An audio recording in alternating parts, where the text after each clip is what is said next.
Alors bonjour et bienvenue. On va continuer notre série découverte des nakshatras, l'introduction aux différents nakshatras. Donc il y a 27 nakshatras, on est à peu près presque à la moitié. Donc vous voyez, au fur et à mesure, on avance pas mal dans le zodiaque pour arriver finalement en poisson avec Revati, qui sera notre dernier nakshatra. Aujourd'hui, on va s'intéresser à Asta. Asta, un nakshatra très intéressant aussi, dont on va voir les caractéristiques principales. Donc on va commencer à invoquer Ganesh, maître des astrologues, de la connaissance, de l'enseignement, et ensuite on va donc découvrir aujourd'hui Nakshatra Asta. Om Gam Ganapataye Namaha. Om Gam Ganapataye Namaha. Om Gam Ganapataye Namaha. Om Gam Ganapataye Namaha. Om Gam Ganapataye Namaha. Om Gam Ganapataye Namaha. Om Gam Ganapataye Namaha. Om Gam Ganapataye Namaha. Om Gam Ganapataye Namaha. Om Gam Ganapataye Namaha. Om Gam Ganapataye Namaha. Om Gam Ganapataye Namaha. Om. Om Shri Gurubhyo Namaha. Alors, avec Asta, on se situe maintenant donc complètement en Vierge, 10 degrés à 23 degrés 20. La divinité qui gouverne Asta, on va en parler un petit peu après, c'est Savitar. Savitar, ça vous fait peut-être penser au soleil, au Gayatri Mantra notamment. On va en parler un petit peu après. La planète qui gouverne ce nakshatra, c'est la lune, Chandra. Le symbole, la main, le poing serré, la paume de main. Alors Asta, en fait, on va voir, ça veut dire la main. Donc c'est très très connecté à la main, et notamment ici même dans la symbolique. C'est une nakshatra parfois où il y a différents symboles dans un panel très large de symbolique. Ici, on est vraiment pas mal axé sur la main. Le caste, donc les Vaishya et les marchands. Motivation moksha. Donc motivation ce nakshatra, aller vers la libération spirituelle, aller vers moksha. C'est ça qui est intéressant, c'est que c'est un nakshatra qui est très concret, très axé sur la réalisation des choses aussi, les objectifs, donc un côté plus artha on pourrait dire, mais avec une motivation moksha. Donc encore une fois, ce qui va être intéressant ici, c'est de passer de réaliser les choses, aller dans cette manifestation que permet Asta d'atteindre ses objectifs, d'avoir des objectifs aussi. Il y a un côté très lié aussi à la main, au côté artisanat, manuel, etc. On va en parler. Et de transcender ça, d'utiliser ça pour aller vers aussi moksha. Meilleure direction, le sud, direction de l'action, de la manifestation. On est dans cette énergie de nakshatra aussi, de manifestation, de réalisation, de concrétisation, de façonnage des choses aussi. Alors on va voir, il y a quelques points communs entre Asta et le prochain Chitra aussi par rapport à certains éléments de ce type-là. Couleur vert, partie du corps, les doigts, notamment par rapport à la symbolique de ce nakshatra. Alors deux choses. Asta signifie effectivement la main dans la traduction. Après, c'est intéressant, je trouve, j'ai pris ces références aussi de Comilla Sutton, qui sont intéressantes, dans lesquelles on voit aussi que Asta est lié. Ouais, j'ai trouvé des choses qui sont pas toujours ce qu'on trouve facilement ou de manière ordinaire aussi, pour enrichir, parce que vous allez voir, il y a beaucoup de choses par rapport au nakshatra. C'est pour ça que là, je conseille après vraiment les formations spécifiques là-dessus. On a des modules là-dessus parce qu'il y a vraiment beaucoup de matière. Et ici, notamment, Asta est lié aussi à l'éléphant, et on considère que c'est un autre nom pour l'éléphant aussi. La trompe de l'éléphant, notamment, c'est comme sa main supplémentaire. Donc on retrouve ici en fait la connexion avec plutôt la trompe de l'éléphant, et que l'éléphant utilise pour faire tous ses travaux. Alors Asta, il y a ce côté réalisation, travaux aussi qui est intéressante. C'est un endroit, effectivement, le zodiaque, où on va pouvoir réaliser tout ce que nous souhaitons, et nous pouvons donc nous concentrer sur nos propres efforts et oublier les bénédictions divines qui l'accompagnent. Ici, on peut mettre le focus sur réaliser les choses, et on va être accompagné finalement naturellement dans ces réalisations.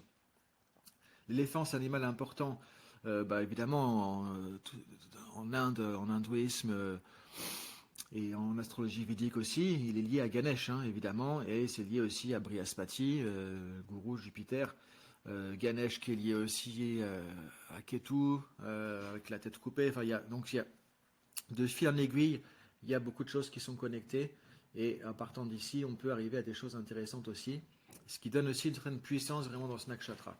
Alors l'éléphant domestiqué en Inde et ici, la métaphore un petit peu qu'on peut voir, c'est Asta peut justement, comme on domestique l'éléphant, on domestique l'esprit ici, s'entraîner, développer sa pensée, utiliser sa puissance, sa capacité de penser, de réfléchir, de façonner pour mettre en place les choses et atteindre tout ce qu'on veut. Ici, c'est un nakshatra dont la Shakti est vraiment très forte pour l'atteinte des objectifs notamment. Alors les personnes ici avec nakshatra en Asta peuvent être respectées ainsi qu'honorées. Il y a des choses, des rétributions qui vont venir. Après, attention, si l'ego devient incontrôlable, elles peuvent être amenées sur Terre par les forces cosmiques collectives et donc là, en gros, on peut avoir des situations difficiles qui vont se manifester. On est un nakshatra quand même qui a une orientation en moksha.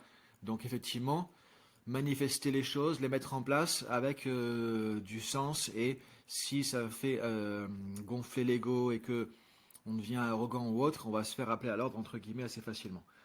Donc l'énergie ici nakshatra aide à atteindre ses objectifs, à effectuer des réalisations concrètes. Alors, Savitar, maintenant, ça vous fait penser effectivement sûrement au Gayatri Mantra, dans lequel on a effectivement, on dit le Tat Savitur. On fait référence à Savitar. Savitar, c'est une forme de Surya, le soleil, un des Aditya, les 12 fils d'Aditi. Aditi représente aussi l'infini et ses 12 fils, les signes du zodiaque, sont différentes expressions de cette énergie éternelle. Il y a une énergie très puissante ici, du coup, aussi de par cette gouvernance de Savitar. Dans cette Upanishad aussi, on nous dit que Savitar, voilà, en nous guidant pour contrôler l'esprit, amener la lumière d'Agni sur terre. Agni, ici, traite du feu de l'intellect, le feu de la réflexion, de la manifestation, de la création, de la créativité. Donc il y a des choses qui sont vraiment intéressantes avec cette gouvernance ici aussi par Savitar. Nous pouvons obtenir le paradis et inspirer à projeter la grande lumière des Aditya sur nous. Savitar, c'est une divinité invoquée, donc comme je dis dans le Gayatri Mantra, qui est le plus important chant mantra lié au Veda. C'est le mantra védique vraiment de base, qui était récité par les brahmanes au lever, au coucher du soleil. Donc ça, c'est quelque chose, c'est quand même très marquant aussi. Dans le mantra, le Gayatri Mantra, justement, le dévot, donc ceux qui récitent le mantra, demandent à Savitar de montrer la lumière spirituelle la plus intérieure. Souvent, le Gayatri Mantra aussi clarifie l'esprit, amène la lumière divine en nous aussi. Donc il y a un aspect très puissant, très intéressant ici. Donc les personnes ici avec Asta, grâce à la bénédiction de Savitar, sont capables d'apporter la sagesse ancienne sur Terre, de l'expliquer aux individus ordinaires. Donc il y a un côté aussi transmission en fait qui est intéressant avec Asta, en plus de côté réalisation et des choses manuelles. Souvent ces personnes aussi qui vont être assez manuelles, qui vont façonner les choses, les créer aussi avec la main. Et pour amener cette connaissance, on doit aussi contrôler l'esprit. Et ça permet également aux personnes qui ont Asta de trouver la lumière divine. Donc il y a un travail sur soi aussi quand même à faire ici, d'une certaine manière qu'on retrouve aussi pour pouvoir manifester cette énergie aussi de Savitar qui va nous aider. Alors le symbole, la main reflète beaucoup de choses, notamment le destin de l'individu, son effort personnel. L'effort, voilà, se fait avec la main. On fait les choses de ses mains. Main droite et gauche représentent les énergies positives, négatives, masculines, féminines, vie passée, vie future. On a beaucoup de symbolique sur la main aussi. Les 4 doigts de la main représentent aussi les 4 motivations, Artha, Kama, Dharma, Moksha, les 4 directions, nord, sud, est, ouest. Les 3 phalanges des doigts symbolisent les 3 gunas, Rajas, Tamas, Sattva, et les 3 doshas, Vata, Pitta, Kapha. Donc il y a pas mal de connexions qui se font aussi avec les 4 doigts principaux de la main, plus les phalanges, etc., avec le 4, avec le 3. Les doigts et les pouces montrent aussi les 5 sens. Donc cette fois, on a 5 éléments, 5 sens. Les 5 éléments aussi, terre, feu, air, eau et l'espace ou éther. Les articulations des 4 doigts représentent les 12 signes du zodiaque et les articulations des pouces et des doigts ensemble comptent 30 ou les 30 jours du mois solaire. La main reflète également le système solaire et ses planètes. Donc, pour montrer qu'il y a beaucoup de choses liées à la main, après, on a euh, aussi ce qui se fait parfois en Inde avec l'astrologie védique, le palmistry, c'est-à-dire comment dire la lecture de la paume de la main aussi, euh, que font certains. On a aussi différents points dans la main qu'on peut activer parce qu'il y a des nadis aussi au niveau de la main. Donc il y a beaucoup de choses qui sont liées à la main aussi, et c'est pour ça aussi que son nakshatra est très intéressant, très puissant. Euh, et ce qui est intéressant à comprendre, c'est que tout ce qu'on peut voir de la main, en fait, c'est connecté à énormément de choses. On voit que finalement, c'est tellement connecté à beaucoup de choses qu'il y a vraiment un champ de connaissances incroyable ici. Et notamment, cette notion de connaissance qui se reflète en Asta, et les personnes souvent avec ce nakshatra, considérées comme des maîtres de la connaissance, c'est-à-dire que c'est souvent des personnes qui apprécient développer leurs connaissances, cherchent à avoir beaucoup de connaissances, atteindre des objectifs avec ces connaissances et manifester des choses avec ces connaissances aussi. Et notamment, ça peut passer par la main aussi. Et ça, du coup, c'est intéressant aussi à connaître, à comprendre comme dynamique. Donc, on a cette notion qui va être intéressante et connexion entre la main, vous voyez, le côté matériel, réalisation, factuel, mais aussi euh, ici lié à la connaissance et l'utilisation des connaissances avec la main, on pourrait dire en quelque sorte aussi. Alors tout ça, on va le retrouver après avec la manifestation nakshatra selon les planètes qui vont se situer en Asta. Alors là, l'ascendant Lagna en Asta, souvent on a une personne qui pense beaucoup, qui pense trop. À la fois c'est sa force parce qu'elle va penser beaucoup et du coup bah, utiliser, développer des choses, des idées, développer sa connaissance, etc. Mais c'est aussi sa faiblesse parce que parfois elle pense trop et elle peut se perdre aussi. Et c'est pas toujours évident. Alors ici, Savitar nous dit que les personnes avec le Lagna en Asta devraient chercher l'inspiration dans le son sacré pour leur montrer les cieux lumineux, mais la plupart des gens en Asta ne veulent qu'une inspiration matérielle, ce qui rend leur esprit instable. C'est là où on retrouve le côté moksha qui est important, d'aller vers les cieux et avoir une inspiration qui va être vers le sacré. Pourquoi pas travailler avec le Gayatri Mantra notamment, pratiquer, et là du coup on va aller dans la bonne direction. Alors, ils peuvent être de grands penseurs et être bons avec les mots, mais troublés sur l'esprit n'est pas en paix. Ici, l'esprit en paix, c'est quand on va faire un travail sur soi qui va nous permettre d'aller vers moksha notamment. Donc, il faut pacifier l'esprit aussi pour pouvoir utiliser la puissance notamment qu'on a ici en Asta, notamment quand on a le Lagna vraiment aussi en Asta. Personnes avec le Lagna en Asta ressentent que tout ce qu'elles désirent, elles peuvent l'accomplir. Ça qui fait aussi que parfois elles pensent trop ou elles se perdent un petit peu parce que en Asta, il y a tellement cette énergie que souvent l'ascendant peut avoir l'impression que bah, je suis capable de faire les choses. Alors c'est pas un côté prétentieux, c'est un côté je sens que j'ai des potentiels, les capacités d'accomplir les choses, mais du coup, puisqu'on peut presque accomplir tout ce qu'on pourrait imaginer, pourquoi ne pas tout accomplir? Et du coup, qu'est-ce qu'on accomplit? On ne peut pas tout accomplir en même temps. Donc là, il y a un peu ce côté où on se perd un peu dans la tête à trop penser, et il faut retrouver un sens pour orienter ça dans la bonne direction. Donc les personnes ici doivent lier les notes élevées de Asta. Ensuite, le monde s'ouvre à elles. Donc là, ça veut dire aller sur le côté aussi spirituel. Elles ont un lien fort avec les mots et l'effort personnel. La position de Mercure et de la Lune détermine comment elles vont travailler avec l'énergie de Asta. Effectivement, Mercure qui est lié à Bouddhi, l'intellect, la réflexion, la logique, le langage, tout ça. Donc ici, on a des choses qui vont être importantes. Et la Lune qui gouverne ce nakshatra aussi. Donc, selon ces positionnements, ça va influencer comment Asta va se manifester pour la personne qui a l'ascendant en Asta notamment.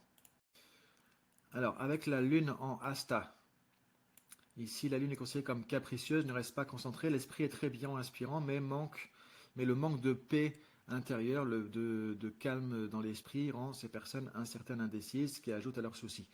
Donc là, on avait vu tout à l'heure certains problèmes avec l'ascendant en Asta. Ici, la Lune, c'est vraiment le mental, l'esprit conditionné. Donc, on peut se perdre encore plus dans ses pensées, toutes ses idées, tout ce qu'on peut faire accomplir. Mais du coup, là, on est vraiment dans le côté un peu perdu. On perd un peu notre paix mentale aussi. Alors, ces personnes développent leur intellect tôt, mais doivent apprendre à contrôler leur esprit capricieux, voilà, qui veut dans tous les sens, qui veut tout réaliser, tout manifester, parce qu'ils sentent que c'est possible, et cette orientation vers les objectifs aussi. Et il peut y avoir beaucoup de changements et une vie assez instable pour ces personnes qui vont avoir la lune en Asta notamment. Le soleil en Asta va être fort ici. Il trouve un moyen d'inspirer. Voilà, on a Savitar aussi, hein, du coup, qui est déjà lié au soleil. Alors un exemple, par exemple, John Lennon, avec son soleil en Asta, utilisait le pouvoir des mots pour influencer toute une génération. D'abord de manière purement matérielle, puis inspiré avec une connaissance supérieure, avec plus de sagesse un peu dans sa transmission, disons, au travers des chansons. On retrouve la notion aussi liée avec les mots, la connaissance, transmettre quelque chose, on disait au début, expliquer quelque chose, partager quelque chose. Et souvent, au départ, c'est quelque chose de matériel, puisqu'il veut devenir plus spirituel, et on retrouve du coup cette dynamique qui fonctionne de Asta, qui est quand même d'aller vers Moksha. La lune est plus troublée car l'esprit essaie de contrôler et échoue généralement.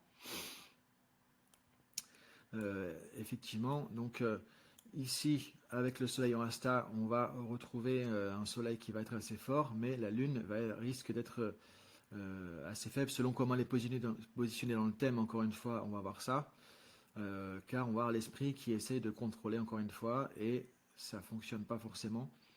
Donc voilà, avec l'ascendant en Asta, lune en Asta, soleil en Asta, la dynamique, disons, globale que ça va donner. Maintenant, où est-ce qu'on est dans le zodiaque? Vous voyez, on est parti d'ici en bélier et on se situe maintenant avec Asta. Ici, on a deux planètes qui sont dans le nakshatra Asta. Et on a Saturne ici rétrograde, Jupiter rétrograde, et avec une guerre planétaire dans ce thème entre Saturne et Jupiter. Et ces deux planètes qui sont en Asta. Donc ça va être intéressant effectivement. Donc vous voyez où ça se situe. Asta, on est effectivement en Vierge. Et ensuite, on va aller sur le prochain chakra qui sera Chitra. Alors si ça vous intéresse justement d'avoir ça, c'est un thème védique au format Inde du Sud. Si ça vous intéresse d'avoir votre propre thème comme ça, vous verrez sur le slide suivant comment obtenir votre thème. Alors, quelques éléments de ce qu'on trouve dans la connaissance sur ce nakshatra aussi. Carrière d'intérêt type qui vont nous attirer. Alors, peintre, artiste, artisan, écrivain, auteur. Là, on est beaucoup lié aussi avec la main. Et la main, mais aussi la communication qui est derrière. Vente, communication, relations publiques, soignant. Il y a ce côté aussi soignant qui va être intéressant. Travailleur milieu hospitalier. Industrie du voyage, pour d'autres raisons. Astrologue, lecture, paume de la main. Donc je ne vais pas expliquer tout ça, hein, mais c'est lié à ce nakshatra aussi. Il y a beaucoup de choses encore qu'on pourrait ajouter sur Insta qui expliquent un petit peu ça aussi. Au niveau problème de santé type considéré par ce nakshatra, on a système nerveux sensible, côlon, rhume, allergie, problème aux mains ou à la peau. On retrouve beaucoup de choses liées encore une fois à la main, même s'il n'y a pas que ça. Et il y a d'autres symboliques un petit peu aussi derrière, comme on l'a pu le voir. Alors maintenant, pour aller plus loin, pour vous avoir votre carte védique, donc vous pouvez aller sur notre site si ce n'est pas encore le cas, vedic-coaching.com. Vous avez un onglet qui s'appelle Introduction à l'astrologie védique, que vous allez trouver dans le menu. Donc votre thème védique vous sera envoyé gratuitement, plus il y a quelques tutos PDF qui sont offerts aussi, ce qui vous permet déjà d'avoir votre thème et de regarder quelques points clés pour commencer un petit peu à comprendre. Et puis déjà, c'est intéressant d'avoir votre thème aussi, cette fois le thème sous forme d'astrologie védique. Alors après, si vous voulez apprendre vraiment l'astrologie védique, vous former, on propose, comme vous le savez, des formations certifiantes, à la fois la formation du docteur David Frawley, qui est un des auteurs et enseignants en astrologie védique, Ayurveda, yoga, philosophie Vedanta, etc., les plus reconnus au niveau mondial, qui a fondé il y a des dizaines d'années l'American Institute of Vedic Studies, voilà, qu'on retrouve ici. Et ça, c'est le certificat que vous pouvez avoir en suivant cette formation, à la fois en ligne à 100% avec un suivi d'étudiants par mail ou éventuellement téléphone, WhatsApp, tout ça selon les besoins, ou en visio. Donc ça, c'est sur notre site, vous pouvez trouver ça sur vedic-coaching.com, et aussi une formation certifiante en astrologie médicale védique. Donc là, spécifiquement sur l'aspect médical. Donc voilà, ça c'est pour vous former de manière approfondie et être certifié par rapport à votre travail, votre parcours de formation.